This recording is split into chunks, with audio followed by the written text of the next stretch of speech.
Mwili wa mwanadamu kustawi kiafya unahitaji kula vizuri. Hiyo ni kazi ya kwanza ya kinywa. Ili mwanadamu awe na afya njema, asinyemelewe na magonjwa, asiteswe na magonjwa, inategemea kile anachokula. Lakini ustawi wa mtu kwenye ulimwengu wa roho inategemea ni nini anaongea. Kwa hiyo matumizi mawili ya kinywa, kazi ya kwanza ni ya kimwili na kazi ya pili ni ya kiroho. Kazi ya kula ni ya kimwili, lakini kazi ya kuongea ni ya kiroho. Na ndio pale Yesu alipojaribiwa ya kwamba ikiwa yeye ni mwana wa Mungu kweli ageuze mawe yawe mkate, Yesu alijibu akiwa na uhakika 100%. Mwanadamu hata kula tu ili aishi, bali ataishi kwa sababu pia ya neno la Mungu linalotoka kwenye kinywa cha mtumishi wake. Bwana Yesu asifiwe. Kwa hiyo tunakomboa vinywa kwa sababu adui anakamata vinywa vyetu. Tunakuwa ni mahodari sana wa kuchagua kitu cha kula, lakini hatuchagui vitu vya kuongea. Shetani anakamata vinywa vyetu, badala ya kuchagua maneno mazuri ya kuongea, tunajikuta tunapambana kula vizuri tuwe na afya njema, lakini tunakazana ama adui anakamata vinywa vyetu na anaharibu maisha yetu, anaharibu mafanikio yetu. Wangapi tunaenda sawa? Ukisoma Biblia kwenye kitabu cha Mithali 18:21, Biblia inasema ya kwamba uzima na mauti upo katika uwezo wa ulimi. Ikiwa uzima na mauti upo katika uwezo wa ulimi, tafsiri yake pale ulipo kinywa chako kina nguvu ya kuleta uzima, lakini pia kinywa chako kina nguvu ya kuleta mauti. Inategemea tu unakitumiaje. Lakini adui kile anachokifanya, anabadilisha matumizi ya kinywa. Badala ya kuleta uzima kwenye maisha yetu, tunajikuta tunatumia vinywa vyetu kuleta mauti. Na ndio mtu akiwa mgonjwa kwa sababu ya maumivu ama hali ngumu anayoipitia, adui anamfanya aanze kukiri mauti. Unajisemea tu kwamba sijui kama nitapona. Yaani hapa hivi sioni kama nitafanikiwa tena. Sioni kama nitasimama tena. Kwa hivyo adui kile anakifanya kwetu, tunajikuta tunatumia vinywa vyetu kulingana na hisia ama kulingana na vipindi tunavyovipitia. Aidha ni vya furaha sana, ama ni vya huzuni, ama ni vya uchungu, ama ni vya maumivu makali. Na kwa sababu Mungu yuko nyuma ya kila neno la mtumishi wake ili apate kulitimiza, ndio unajikuta inategemea ni Mungu gani ambaye yuko nyuma yako. Halo?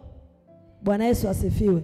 Ikiwa uko mahali pa haki, ikiwa ndani yako na utakatifu, ikiwa ndani yako uko na mahusiano mazuri na Mungu, kile unachokisema chenye nguvu ya Mungu ndani yako kitatimia, kwa sababu Mungu aliyeziumba mbingu na nchi yuko juu yako. Lakini ikiwa uko upande wa shetani, tafsiri yake shetani yuko nyuma ya neno unalolitamka ili ya kwamba aweze kulitimiza. Na ndio maana unaposema sijui kama nitapona, tayari umeshakuwa na hofu ndani yako, tayari tumaini limeshaondoka, tayari umeshakata tamaa, tayari hauna imani ndani yako. Na kwa sababu tayari una mashaka na haujui kama utapona, shetani kazi yake ni kuleta maumivu. Shetani kazi yake ni kutesa nafsi yako. Shetani kazi yake ni kukuona kila wakati unateseka. Ndio anahakikisha anatimiza ile hisia ulionayo ndani kwamba una mashaka kama hautapona. Kwa kazi yake ni kupambana usipone. Kila nguvu ya shetani ambayo imekamata kinywa chako, badala ya kutamka uzima utamke mauti, badala ya kutamka afya njema utamke magonjwa, badala ya utajiri utamke umaskini, ile roho na ile nguvu ikaachie kinywa chako kwa jina la Yesu. Ninarudia tena, kila nguvu na kila roho zilizotumwa kukamata kinywa chako ili ya kwamba badala ya kutamka uzima utamke mauti, badala ya kutamka afya njema utamke magonjwa, badala ya utajiri utamke umasikini, ile nguvu ikuachie kwa jina la Yesu. Na ndio wengi wetu tukijichunguza utagundua mengi unaoyapitia tayari kuna mtu alishasema tuone kama utaolewa. Na ni ukweli hujaolewa. Unafikiri ni nini? Kinachofanya kweli hujaolewa ni kwa sababu mtu alitamka. na kwa sababu mtu alitamka, na ndani ya familia iko misingi ama ziko madhabahu ambazo zimejengwa zinazuia mtu asiingie kwenye ndoa ama zinazuia mtu asifanikiwe, basi zile roho zinaambatanishwa na yale maneno, na mwisho wa siku wanatimiza kile ambacho umetamkiwa. Bwana Yesu asifiwe. Haleluya. Mwingine anaambiwa utasoma, utaona kama hiyo shule utamaliza. Na ni ukweli, katikati ya njia vinatokea vitu ambavyo vinakufanya either wewe peke yako ukate tamaa ya shule, ama mazingira yenyewe kwambia hapo huwezi kuendelea. Unadaiwa ada, shule yenyewe ni ngumu, mara mvua inanyesha, mara hiki na kile. Kumbe shida sio hivyo vitu vyote. Shida ni kwa sababu tayari kuna neno lilitamkwa. Ibrania 11 mstari wa 3. Kwa imani twafahamu ya kuwa ulimwengu uliumbwa kwa neno la Mungu. Kwa imani twafahamu ya kuwa ulimwengu uliumbwa kwa neno la Mungu. Hata vitu vinavyoonekana havikufanywa kwa vitu vilivyo dhahiri. Hata kwa vitu vinavyoonekana havikufanywa kwa vitu dhahiri. Amen. Bwana Yesu asifiwe. Amen. Sote tunaelewa kwa imani Mungu aliumba ulimwengu. Bwana Yesu asifiwe. Mungu alisema iwe mchana ikawa mchana, iwe usiku ikawa usiku, maji yajigawe, maji yakajigawa. Kila kitu Mungu alikiumba kwa neno. Ikiwa Mungu kila kitu alikiumba kwa neno, tafsiri yake mimi na wewe tumeumbwa kwa sura na mfano wa Mungu. Ikiwa mimi na wewe tumeumbwa kwa sura na mfano wa Mungu, maana yake tunayo nguvu ya uumbaji ndani yetu. Inawezekana na sisi tukatamka vitu vikawa. Inawezekana na sisi tukaumba vitu kwa vinywa vyetu. Kwa hiyo kile adui anakifanya kwetu, anabadilisha, badala ya kuumba yaliyo mema, tunajikuta tunaumbiwa ama tunaumba yaliyo mabaya. Na ndio maana kila ulichowahi kujitamkia kwa mashaka ama kwa kutokuamini, kile kitu kimekutendekea. Bwana Yesu asifiwe. Lakini vivyo hivyo ukijitamkia ushindi kwa imani, automatically ile imani inatengeneza kile kitu ulichokitamka kwa kinywa chako.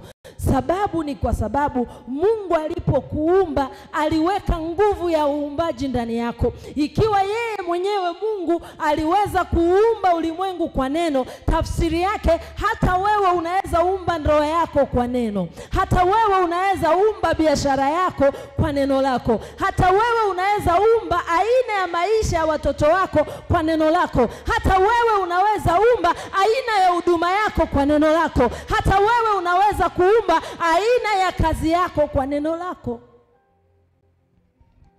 Kile shetani anakifanya leo, anatufanya badala ya kuumba vitu vizuri, tunajikuta tunajiumbia mateso, tunajiumbia maumivu, tunajiumbia mauti, tunajiumbia vitu ambavyo vinafanya maisha yetu yanakuwa ni magumu. Lakini kumbe shida ni kwa sababu haujaelewa nguvu iliyo juu ya kinywa chako. Laiti kama ungeelewa nguvu iliyo juu ya kinywa chako, usingewahi kuleta masiara ya kijingajinga, kwa sababu utaelewa kile unachokikiri kwa kinywa chako lazima kitakuwa. Kile unachotamkia watoto wako lazima kitakuwa. Kile unachotamka juu ya familia yako lazima kitakuwa.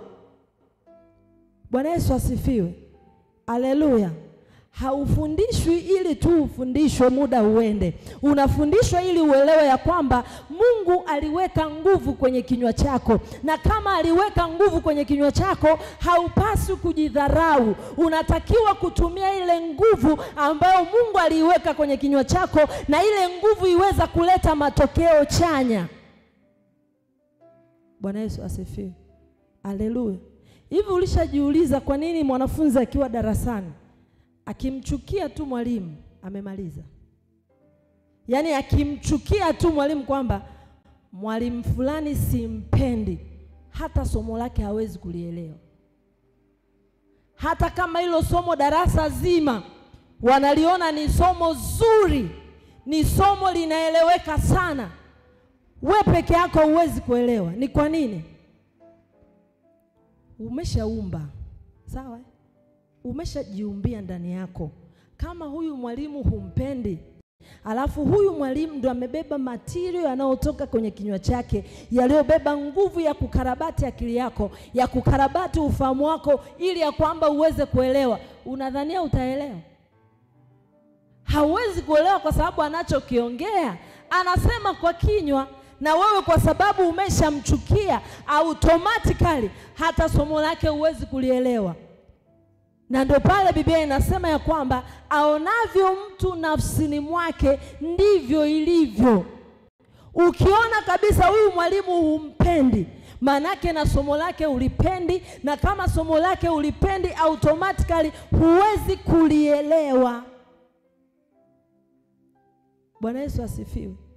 Ukikipenda kinywa chako, automatically hata vitu vya kuongea utachagua.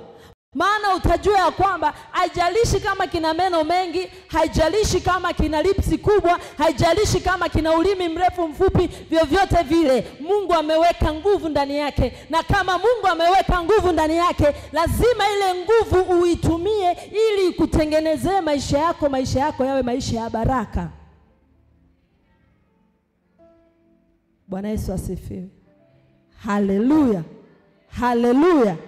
Kinywa kina nguvu, maneno yana nguvu. Ninaongea mara kwa mara. Namna ulivyo leo ujue ni matokeo ya maneno ya jana. Ikiwa ukutamka wewe, kuna mtu alitamka.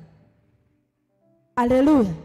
Ikiwa haukutamka wewe, ujue kuna mtu alitamka na haukumsikia. Ila kile unachokiishi ni matokeo. Hatuangalii kile unachokiishi leo, tunaangalia kile unachokiishi baada ya leo. Maana kile unachokiishi baada ya leo ni matokeo ya leo. Waswahili wanasema kuzaliwa maskini sio shida, ila kufa maskini ndio shida. Kwa nini? Hauchagui uzaliwe kwenye familia gani, lakini unaweza chagua uishi maisha ya namna gani. Na ndio maana sio kila mtu ni wa kukuoa, na sio kila mtu utamuoa. Kwa nini? Lazima uangalie aina ya maisha utakayoishi baada ya pale. Kuchagua, uchagui mzazi. Yaani wengi tulijikuta tu umezaliwa na mama mfupi, baba mrefu. Mwingine umezaliwa na baba mweupe, mama mweusi. Mwingine baba mweusi, mama ni mweupe. Tumejikuta tu kwenye hizo hali. Lakini maisha baada ya pale, aina ya watoto unaowataka ni wewe utachagua. Uangalie, mimi ni mweusi T, naolewa na mwanaume mweusi T, automatically unaelewa kabisa hapa unatengeneza nini?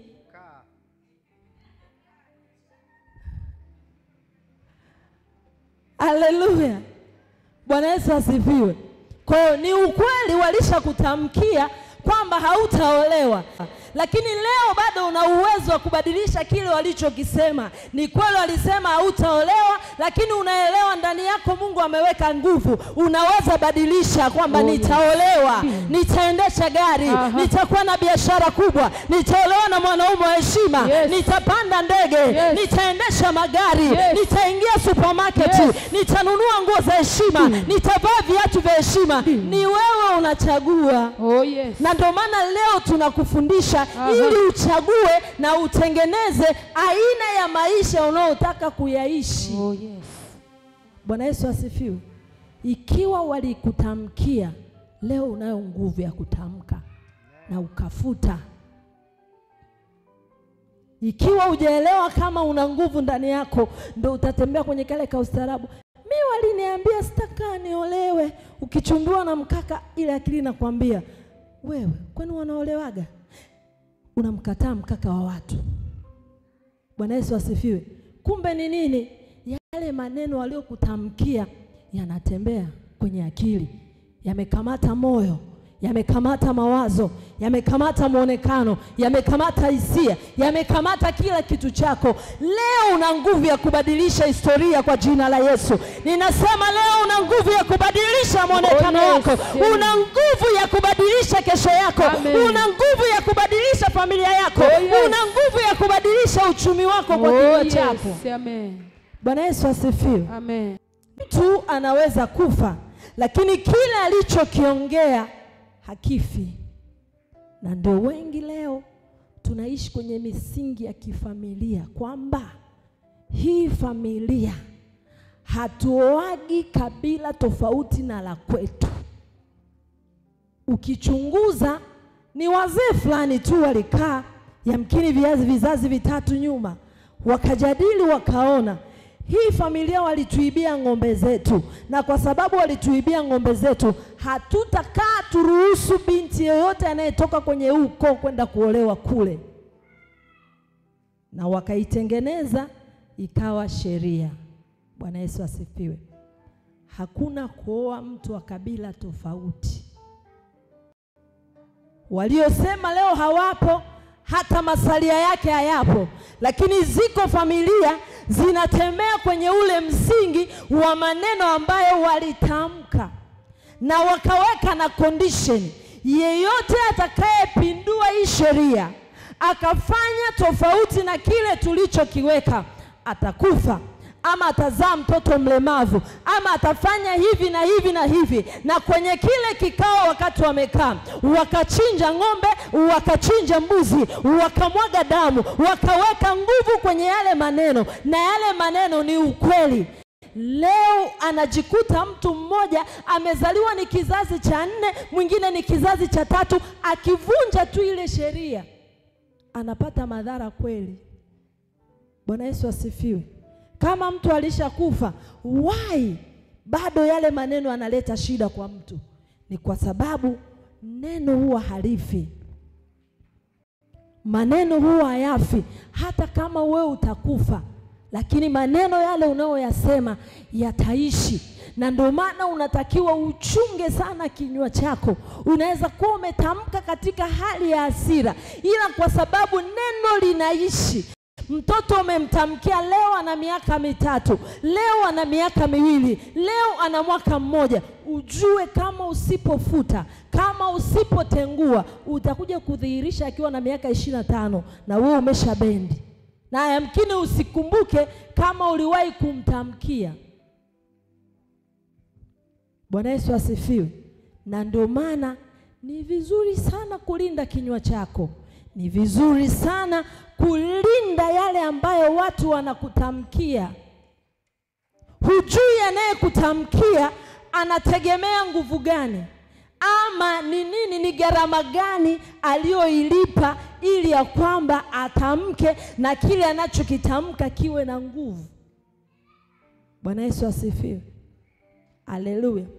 Ukisoma Biblia kwenye kitabu cha Yoshua sura yake ya 6, Biblia inasema ya kwamba mji wa Yeriko ulikuwa umefungwa kabisa kwa ajili ya wana wa Israeli. Hakuna aliyeingia wala hakuna aliyekuwa na uwezo wa kutoka. Lakini agano la kufungua ule mji aliyekuwa amepewa ni Yoshua. Alikuwa anapewa njia ambazo zitaufanya ule ukuta uanguke. Manake alipewa assignment. Hii ina maana gani? Hakuna chochote ambacho kinaweza kufanyika maishani mwako, ama hakuna chochote ambacho mtu anaweza akakitenda maishani mwako bila kulipa gharama. Aliapa kwa sababu gani? Aliona nguvu aliyoitumia ili ule ukuta uanguke. Aliona gharama aliyoitumia ili kufanya ule ukuta uanguke, na ndipo pale akaapisha, akasema yeyote atakaye subutu kujenga tena ukuta, cha kwanza wakati anajenga msingi atafiwa na mzaliwa wake wa kwanza, na wakati atakuwa anajenga malango atafiwa na mzaliwa wake wa mwisho tena wa kiume. Bwana Yesu asifiwe. Haleluya. Haleluya. Ndivyo vile na sisi tunatokaga, tunanunua maeneo mahali, hatujui yale maeneo tunayoyanunua yalitamkiwa nini. Hatujui zile nyumba tunazopanga waliojenga walitamka nini. Kuna mahali unaweza nunua eneo bila kujua, kumbe lile eneo aliyekuuzia alidhulumiwa, ama alidhulumu mtu na aliyedhulumiwa aliapa, ikiwa umenidhulumu ili eneo, utaona kaa utakaa ujenge. Na ndipo pale unajikuta umenunua eneo, tangu tu ulianza kuchimba msingi unataka kujenga, pesa zinakauka, familia ni migogoro, vita huku na kule. Kumbe shida sio wewe, shida ni laana, ama shida ni maneno yaliyotamkwa juu ya eneo ambalo wewe unalijenga. Wakati mwingine unaweza toka sehemu umeenda kupanga nyumba, haujui ni nini kilitamkwa pale wakati mtu anajenga, haujui ni maneno gani yalitamkwa kwenye lile eneo. Unashangaa tu baada ya kuingia kwenye nyumba, ulitoka huko ndoa yako ina amani, baada ya kufika tu pale magonjwa yanainuka, vita vinainuka, maparagano ya hapa na pale. Kumbe shida ni maneno yaliyotamkwa, maana maneno huwa hayafi. Haijalishi yalitamkwa nini ama yalitamkwa lini, maneno huwa hayafi. Unajua nini kilitokea kwa aliyejenga Yeriko? Wafalme wa kwanza 16 mstari wake wa 34. Yes. Katika siku zake Hieli Mbetheli akajenga Yeriko. Ukumbuke ya kwamba hiki kipindi ambacho Yoshua alitamka ama aliongea, ilipita muda mrefu. Ulipita muda mrefu. Akasema nini? Katika siku zake Hieli Mbetheli. Yes. Akajenga Yeriko. Akatia misingi yake kwa kufiwa na Abiramu mzaliwa wake wa kwanza. Hapana, rudia tena. Katika siku zake Hieli Mbetheli. Katika siku zake Hieli Mbetheli akajenga Yeriko. Akajenga Yeriko. Akatia misingi yake kwa kufiwa na Abiramu mzaliwa wake wa kwanza. Akatia msingi wake kwa kufiwa na Abiramu mzaliwa wake wa kwanza. Na wakati huo Yoshua alikuwa amesema ya kwamba yeyote atakayeinuka kujenga tena hapa, maana yake atajenga msingi wake kwa kufiwa na mzaliwa wake wa kwanza. Na ndicho kile kitu kilimtokea Hieli Mbetheli. Hakuwa anajua kama kuna kiapo ambacho kimetamkwa pale. Hakuwa anajua kama kuna maneno aliwahi kutamkwa pale. Inawezekana angekuwa anajua, alipoona tu dalili za kwamba mtoto wa kwanza amekufa, ingewezekana akasitisha ujenzi, ingewezekana akakatisha ujenzi, lakini kwa sababu ya kutokujua. Yes. Endelea. Anasema, akasema nini? Na kuyaweka malango yake kwa kufiwa na mwana wake mdogo Segubu. Alipojenga tena, amefika muda wa kuweka malango. Yes. Akafiliwa na mtoto wake mdogo ambaye ni Segubu, sawa sawa na neno la Joshua aliloliapa wakati ukuta unabomoka. Yes. Leo ninasimama kama mwana wa nabii. Kila kiapo kilichotamkwa kwenye eneo lako, kila kiapo kilichotamkwa kwenye makazi yako, kila maneno yaliyotamkwa ili kufunga na kuharibu maisha yako, yale maneno yanafutika kwa damu ya Yesu. Kile kiapo kinavunjika kwa jina la Yesu. Kile kiapo kinavunjika kwa jina la Yesu. Amen. Haleluya. Amen. Maneno huwa hayafi, maneno huwa yanaishi. Hebu tafakari. Haleluya.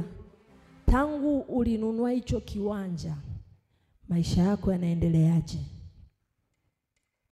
Mwingine uliponunua kiwanja tu, ndo vita ndani ya familia zikainuka. Mwingine uliponunua kiwanja tu, ndo ndoa yako ilivunjikia pale. Mwingine uliponunua kiwanja tu, ndio mtoto wako akaanza kuugua. Mwingine uliponunua kiwanja tu, ndipo pale miguu ilianza kukusumbua. Mwingine uliponunua kiwanja tu, ndio mikono yako ilianza kutokushika pesa. Leo ninakuombea, kila kiapo cha kipepo, kila kiapo cha kuzimu kilitamkwa ili kufunga baraka zako, kilitamkwa ili kufunga maisha yako, kilitamkwa ili kuharibu maisha yako, leo kile kiapo kinavunjika kwa jina la Yesu. Leo kile kiapo kinavunjika kwa jina la Yesu. Amen. Haleluya. Bwana Yesu asifiwe. Lazima ujifunze kutumia kinywa chako vizuri. Hakikisha unaelewa ya kwamba kile unachokisema leo kinaweza kuwa baraka maisha ya watoto wako wote. Kinaweza kuwa ni mafanikio kwa watoto wako wote, maana ni maneno ya baraka umetamka. Lakini ikiwa pia unatamka maneno mabaya, unatakiwa ujue hiyo ni laana unatamkia watoto, na haitakufa na haitaacha watoto kwa sababu umekufa, itawaacha kama wametambua wakavunja.